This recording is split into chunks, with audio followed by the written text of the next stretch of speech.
তোমাদের সকলকে লার্নিং ম্যাথামেটিক্সে স্বাগত জানাই। আজকে আমরা যে বিষয়ে আলোচনা করব ক্লাস 12 এর নির্ণয়। এর আগের টপিকে আমরা শিখেছিলাম একটি বর্গ ম্যাট্রিক্স শিখেছিলাম, স্কয়ার ম্যাট্রিক্স, বর্গকে বলা হয় স্কয়ার ম্যাট্রিক্স। আবার শিখেছিলাম রেক্ট্যাঙ্গুলার ম্যাট্রিক্স বা আয়তাকার ম্যাট্রিক্স।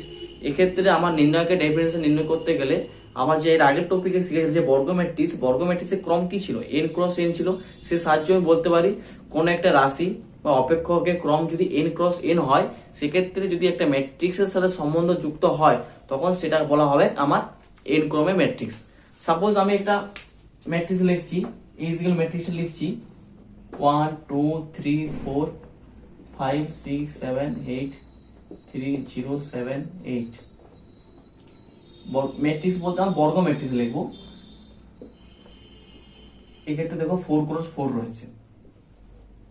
এটা আমার এইখানে আমার এটা বর্গ ম্যাট্রিক্স।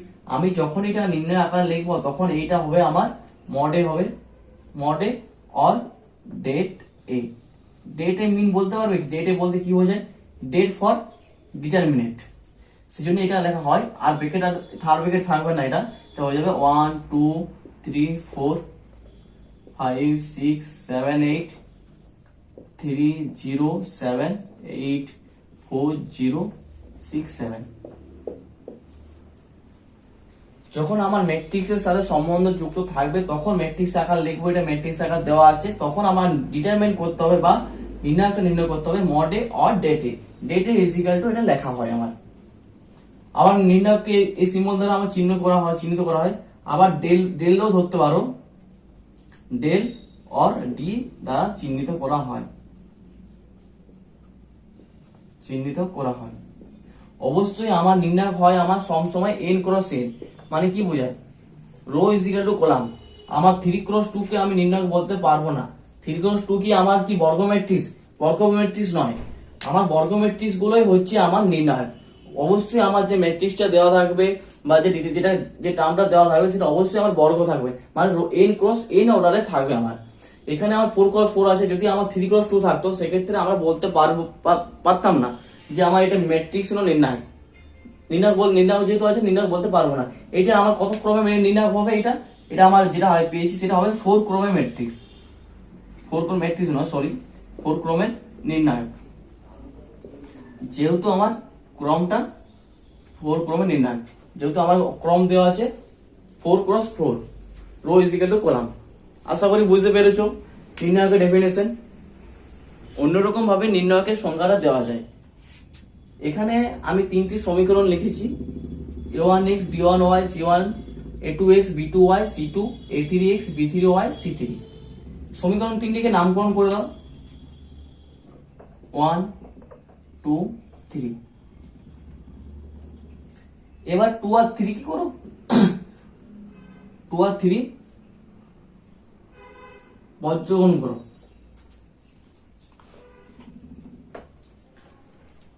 আরেকভাবে নির্ণায়কের সংজ্ঞাটা নির্ণয় করা যায়। এখানে যে প্রদত্ত যে 3টে সমীকরণ দেওয়া আছে a1x b1y c1, a2x b2y plus c2 equal to 0, a3x b3y c3 equal to 0।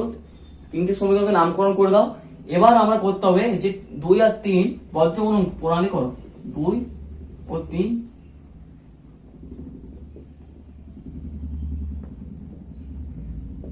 বজ্রগুণন করে পাই।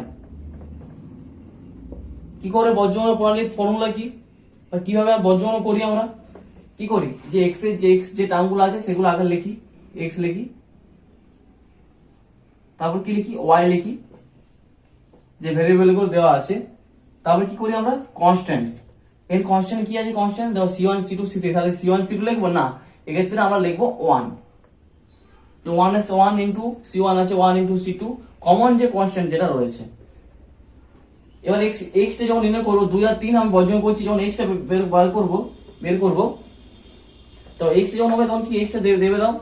এখানে কি হবে, কোনাকুনি এইভাবে গুণ হয়, ক্রস মাল্টিপ্লিকেশন। তাহলে কি হবে, এটা b2 c3 minus b3 c2 যখন এইভাবে করতে হবে, এটা দেবে এটা দাববে কি পাচ্ছি, কোনাকুনি গুণ করতে হবে b2 c3 কোনাকুনি গুণ করে মাইনাস তারপর যখন আমি ওয়াইটা করবো, ওয়াইটা করতে গেলে কি করতে হবে, ওয়াইটার ক্ষেত্রে আমাকে ফার্স্টে নিতে হবে এ বরাবর যেতে হবে, এ বরাবর যেতে হবে। তাহলে কি হবে, এটা A3C2, তারপরে ওয়াইটা দেবে দাও এটা, তারপর হবে এ বরাবর কি হবে A2C3 মাইনাস A2C3। যখন আমি কনস্ট্যান্টটা বের করবো, কনস্ট্যান্ট তখন এটা পুরো এই লাইনটা পুরোটা বাদ হবে। তখন কি করবে, যে এক্স এর যে সহগুলো আছে তার সাথে গুণ করতে হবে। এক্স এর সহগ কি আছে A2, আর ওয়াই এক্স এর সহগ A2, আর ওয়াই কি আছে B3। তাহলে A2B3 minus A3B2 minus A3B2। এবার কি করব, সমাধান করব। অতএব লেখা যায় x equal to B2C3 B3C2 equal to 1 A2 B2C3 minus A3B2।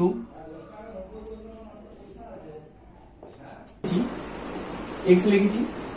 এবার করতে হবে আমায় y করতে গেলে কি করতে হবে, yটা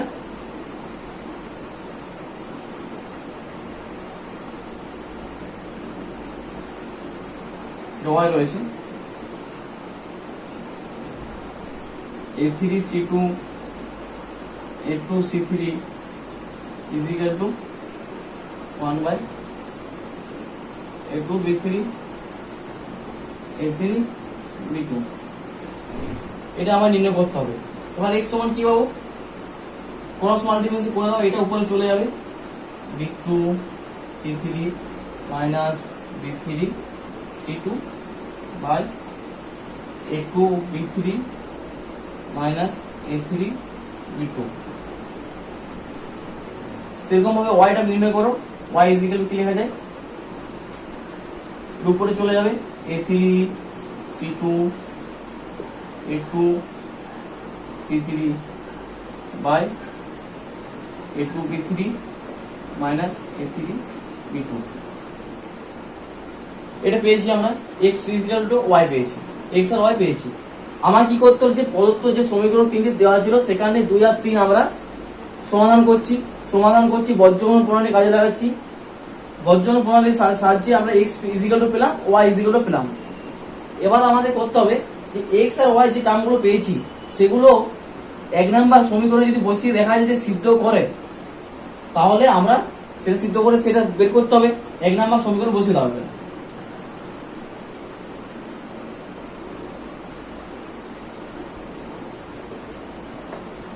লেখো 1 নাম্বার সমীকরণে x ও y এর মান বসিয়ে পাই।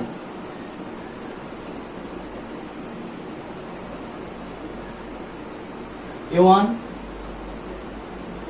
ইন্টু x এর মান কি, যেটা দেওয়া আছে B2C3 minus B3C2 by A2B3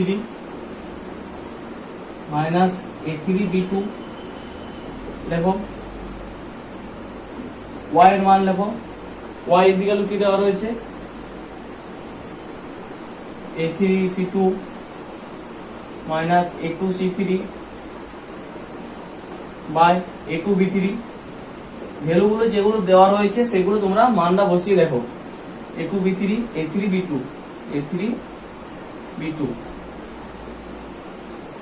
bracket close plus c।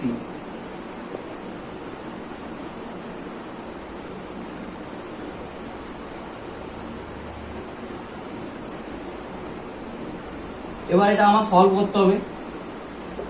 ভগ্নাংশ হরগুলো দেখো একই রয়েছে, তাহলে আমার করতে হয় A1 B2C3 B3C2 plus A3C2 minus A2C3 plus C1 রয়েছে, C1 দাও এটা, প্লাস C1 এই টার্মটা এর উপরে চলে যাবে, C1 into A2 B3 minus A3 B2। এই যে সমীকরণটা সমাধান করে এর একটা 4 নাম্বার নাম দাও। সমীকরণটা সমাধান করে একটা 4 নাম্বার সমীকরণ পেলাম। এই সমীকরণটা 4 নাম্বার সমীকরণটা আমার ম্যাট্রিক্স বলছি, সরি ভুল হয়ে যাচ্ছে, নির্ণায়ক আকার লিখলে পাওয়া যায় A1 B1 C1 A2 B2 C2 A3 B3 C3। এই আকারটা আমরা পাই। এই আকারে আমার কোনো একটা সমীকরণ দেওয়া আছে, সমীকরণকে নির্ণায়ক আকারে লিখতে গেলে আমায় এই আকারে লিখতে হয়। সাপোজ 3টে সমীকরণ দেওয়া আছে, 3টে সমীকরণকে আমার নির্ণায়কের আকারে লিখতে গেলে আমার A1 B1 C1 A2 B2 C3 A3 B3 C3 লিখতে হয়। তার মানে কি বোঝায় যে x এর যে সহগগুলো তোমরা লক্ষ্য রাখো যে x এর সহগগুলো এখানে বসে, x এর সহগ কি আছে A1 A2 A3, y সহগ কি আছে B1 B2 B3 B1 B2 B3 লিখলে এই কনস্ট্যান্ট যেটা দেওয়া রয়েছে 1 এর সাথে কি করা আছে, 1 এর সহগ কি আছে C1 C2 C3 C1 C2 C3 লিখলে, মানে আমার x এর সহগ y এর সহগ আর কনস্ট্যান্ট যেটা আছে সেই কনস্ট্যান্ট গুলো তোমরা লিখলে, এটাকে আমার নির্ণায়ক আকারে লেখা হয়। কোন একটা ম্যাট্রিক্স বলা হচ্ছে, কোন একটা নির্ণায়ককে নির্ণায়কের আকারে লেখা হয়। কোন সমীকরণকে আমার নির্ণায়ক আকারে লিখতে গেলে আমার এইভাবে লিখতে হয়, মানে x এর সহগ আর y সহগ আর কনস্ট্যান্ট যেটা দেওয়া আছে সেগুলো এভাবে লিখতে হয়। বুঝতে পেরেছো? আমার করতে হবে, ফার্স্ট করতে হচ্ছে বজ্রগুণন প্রণালী করতে হচ্ছে। বজ্রগুণন প্রণালী করলে পর x আর y যে ভ্যালুগুলো পাচ্ছি সেগুলোকে 1 নাম্বার সমীকরণে বসিয়ে দিচ্ছি। বসিয়ে দেওয়ার পর আমার এরকম আকার পাচ্ছি, সেটাকে আমরা বলছি এটা নির্ণায়ক আকারে লেখা যায়। কোন সমীকরণকে নির্ণায়কের আকারে লেখা হয়। দেখো সেক্ষেত্রে দেখো এক্ষেত্রে যে নির্ণায়কটা পেয়েছি সেটা কত অর্ডারে পেয়েছি 3x3, তাহলে এটা কত ক্রমে নির্ণয় হবে, তৃতীয় ক্রমে নির্ণায়ক। বুঝতে পেরেছো তোমরা?